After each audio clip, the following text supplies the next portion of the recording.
That ain't go. Yeah. That's Frozen. That's that movie Frozen. The only reason I know that's because of Carmen. Oh yeah, the little. Oh yeah, the little Disney. Elsie or Elsa. Or, that's what was it, Elsie? Yeah. Something like that. Yeah, it's in a crossword puzzle. Let me tell you something. The most of that stuff I had to go and watch whatever.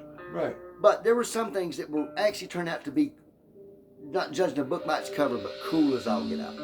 Like, believe it or not, I don't care if people laugh at me or not, but that vampire movie with Twilight stuff, I liked it. I was begrudgingly drugged there by stepdaughters and girl I was with at the time, and they're like, I'm like, I thought I had smoked enough marijuana that even then that it was going to be cool or whatever. Yeah.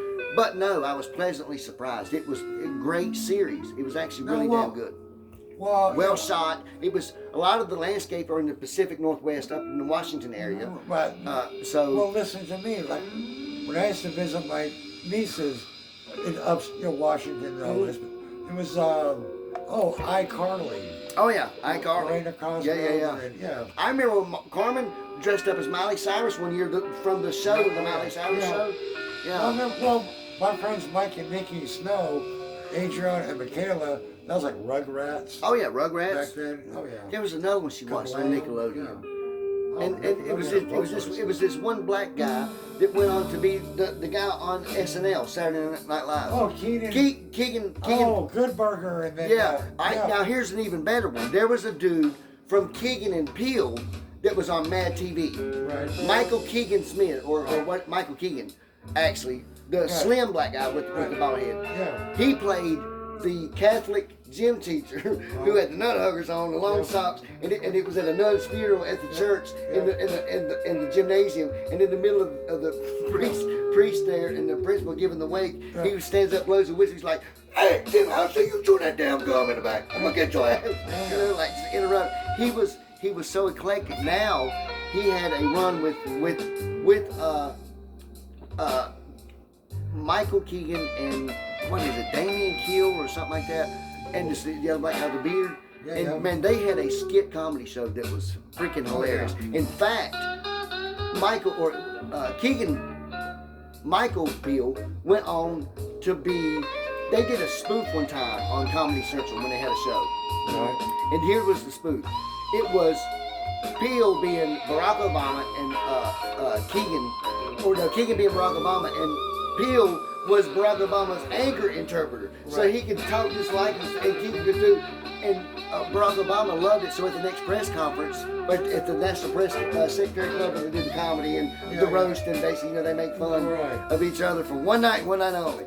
He had him come in, literally, from the Keegan and Peele show, and he was his interpreter. Like, he even looked at Donald Trump, he's like, "Donald Trump, I was damn born here."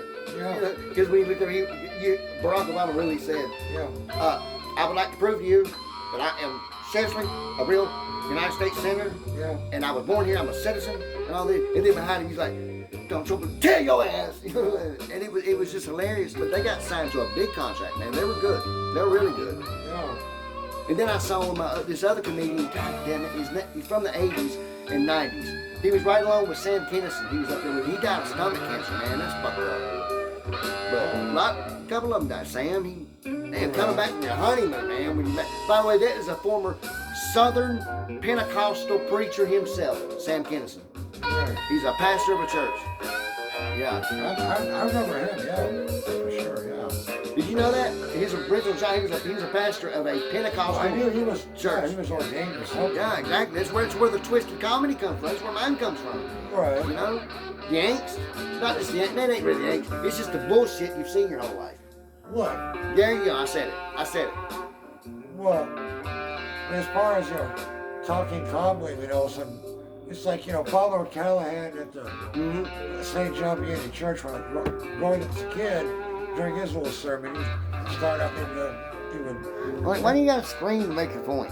Well, because to keep people awake, okay? So... You wanna keep me awake?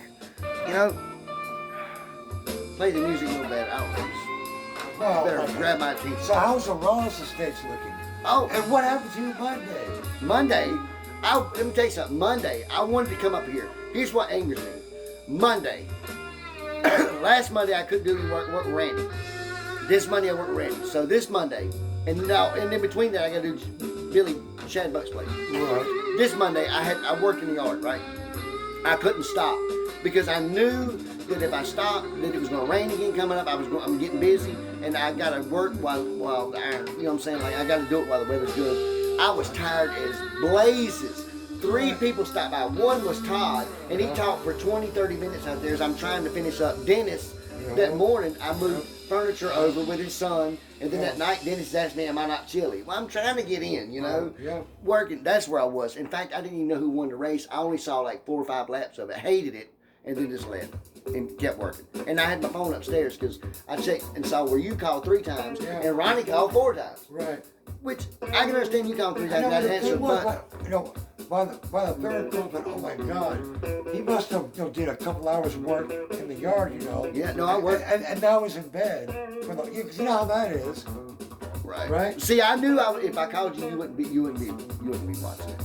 No, I watched up till the first stage, because Truex went stage 1. Yeah, I know, but I saw the very ending where Keselowski won, Logano won. Right. But no, that's why all that shit's around the front of the house, at the bottom. Right. Where do you think that came from? The car's been moved, all that leaves been got up, mowed. I got to do the front still, and then the very back, I'm working on it because I moved. Guess what I did? I lost my crap.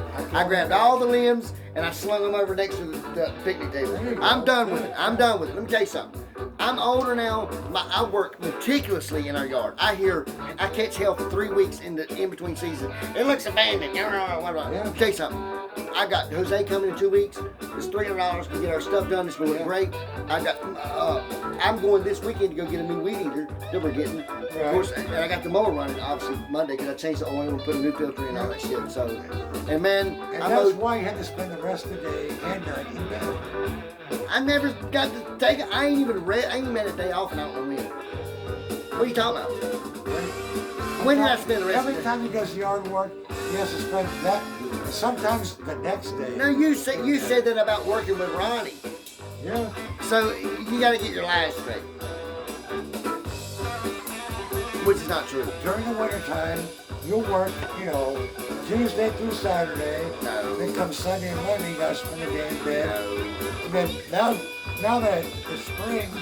But here's the deal. And you have to do work at Ronnie's and yard work. Oh boy. And Randy. I've never seen you. Randy. Very few shows.